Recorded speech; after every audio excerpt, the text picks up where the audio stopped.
Hello friends, welcome to Ilangovan Divya channel. எல்லோரும் எப்படி இருக்கீங்க? சந்தோஷமாக இருப்பீங்க நான் நம்புகிறேன். இன்றைக்கி நம்ம என்ன பதிவு பார்க்க போகிறோன்னா, மீன் குழம்பு எப்படி வைக்கிறதுன்னு வீடியோ தான் பார்க்க போகிறோம். வாங்க வீடியோக்குள்ளே போகலாம். ஃபஸ்ட்டு அடுப்பை பற்ற வச்சுக்கலாம். நெக்ஸ்ட்டு வந்து சட்டி எடுத்து வச்சுப்போம். சட்டி நல்லா காயட்டும், அப்புறம் எண்ணெய் ஊற்றிக்கலாம். இப்போ பார்த்திங்கன்னா சட்டி நல்லா காஞ்சிருச்சு. 2 ஸ்பூன் ஆயில் ஊற்றிக்கலாம். நீங்கள் வந்து கடலெண்ணெய் நல்லெண்ணெய் கூட ஊற்றிக்கலாம், நல்லாயிருக்கும். நாங்கள் வந்து ஆயில் தான் ஊற்ற போகிறோம். 2 ஸ்பூன் ஊற்றிக்கங்க. எண்ணெய் நல்லா காயட்டும். காஞ்சதுக்கப்புறம் 1 ஸ்பூன் பெருஞ்சீரகம், 1 ஸ்பூன் வெந்தயம் போட்டுங்க. போட்டு நல்லா பொரியட்டும். மீன் குழம்புனாலே சின்ன வெங்காயம் தான் எடுக்கணும், அதுதான் டேஸ்ட்டு சூப்பராக இருக்கும். நாங்கள் வந்து இன்றைக்கி சின்ன வெங்காயம் தான் எடுத்துருக்கோம். சின்ன வெங்காயம் வந்து ஒரு 20 வெங்காயம் எடுத்துக்கோங்க. தக்காளி வந்து பழுத்த தக்காளி பெருசுன்னா 1 தக்காளி எடுத்துங்க, சின்ன தக்காளினா 2 தக்காளி எடுத்துங்க. இப்போ பார்த்திங்கன்னா பெருஞ்சீரகம் வெந்தயம்லாம் நல்லா பொரிஞ்சிருச்சு. அண்ட் நெக்ஸ்ட்டு வந்து 4 பச்சை மிளகாய் போட்டுக்கிட்டோம். பச்சை மிளகாய் நல்லா வதக்குனதுக்கப்புறம் 20 சின்ன வெங்காயம் போட்டு நல்லா வதக்கிக்கலாம். வெங்காயம் வந்து நல்லா ப்ரௌன் கலரில் வதக்கணும். நல்லா வதங்கிருச்சு. அடுத்து தக்காளி போட்டுக்கலாம். சின்ன தக்காளியாக இருந்தால் 2. நாங்கள் வந்து இன்றைக்கி 2 தக்காளி தான் எடுத்துருக்கோம் 1 கிலோ மீன் குழம்பு வைக்கிறதுக்கு.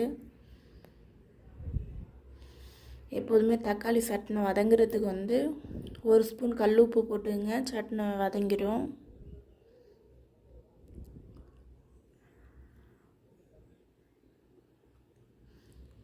இப்போ தக்காளி நல்லா வதங்கிருச்சு. 1/4 ஸ்பூன் மஞ்சத்தூள், 1 ஸ்பூன் மிளகாய்த்தூள்,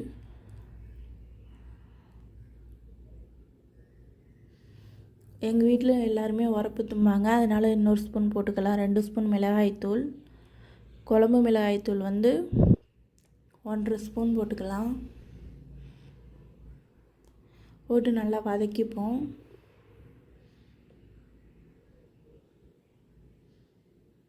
இப்போ பார்த்திங்கன்னா நல்லா வதங்குறதுக்கு வந்து கொஞ்சமாக புளி தண்ணி ஊற்றிப்போம்.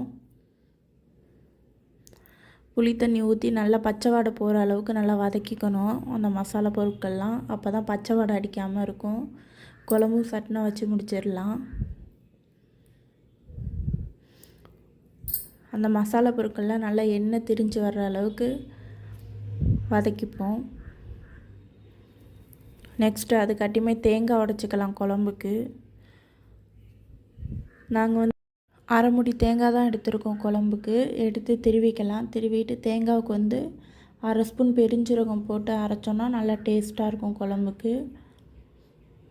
அதுக்கிடையிலே பார்த்தோன்னா நல்லா வதங்கிருச்சு நம்ம மசாலா போட்டு வதக்குனதெல்லாம். இப்போ புளி தண்ணி ஊற்றிக்கலாம். புளி தண்ணி ஊற்றிக்கிட்டு தேவையான அளவு உப்பு போட்டுக்கலாம். இந்த அளவுக்கு வந்ததுக்கப்புறம் தான் புளி தண்ணி ஊற்றிக்கணும். நல்லா பார்த்துங்க. அந்த எண்ணெயெல்லாம் நம்ம ஊற்றின எண்ணெயெல்லாம் வெளில வந்துடணும். புளி பார்த்தோன்னா ஒரு லெமன் சைஸுக்கு எடுத்துக்கோங்க. எடுத்து ஊற வச்சுக்கோங்க 1 கிலோ மீனுக்கு.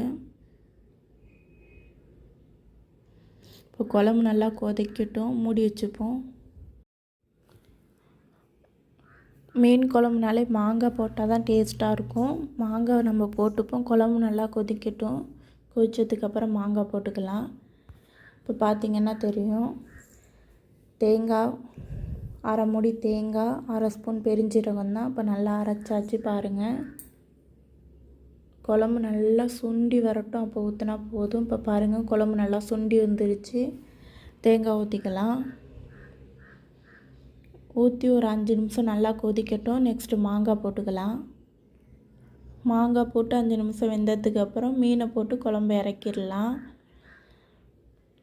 நீங்களும் இதே மாதிரியே ட்ரை பண்ணி பாருங்கள், கண்டிப்பாக உங்களுக்கும் பிடிக்கும். இன்றைக்கி வந்து நாங்கள் வந்து கெண்டை மீன் தான் எடுத்துருக்கோம். நீங்கள் எந்த மீனில் வேணாலும் ட்ரை பண்ணி பாருங்கள். ரொம்ப டேஸ்ட்டாகவே இருக்கும் குழம்பு. இதே அளவுகளோடு சேருங்க. செஞ்சு பார்த்துட்டு எப்படி இருக்குன்னு கண்டிப்பாக சொல்லுங்கள். இந்த வீடியோ உங்களுக்கு பிடிச்சிருந்துச்சுன்னா லைக் பண்ணுங்கள், ஷேர் பண்ணுங்கள், கமெண்ட் பண்ணுங்கள், கண்டிப்பாக சப்ஸ்கிரைப் பண்ணுங்கள். தேங்க்ஸ் ஃபார் வாட்சிங். இடையில பார்த்தோன்னா மீன் ஒருத்தம் தான், அதை தான் ஒரு சின்ன கிளிப்பிங் எடுத்திருக்கேன். மீன் பார்த்தோன்னா வவ்வால் மீன்னு சொல்லுவாங்க. எங்கள் ஊர்லெலாம் ஒவ்வொரு ஊரில் ஒவ்வொரு மாதிரி சொல்லுவாங்க. ஓகே.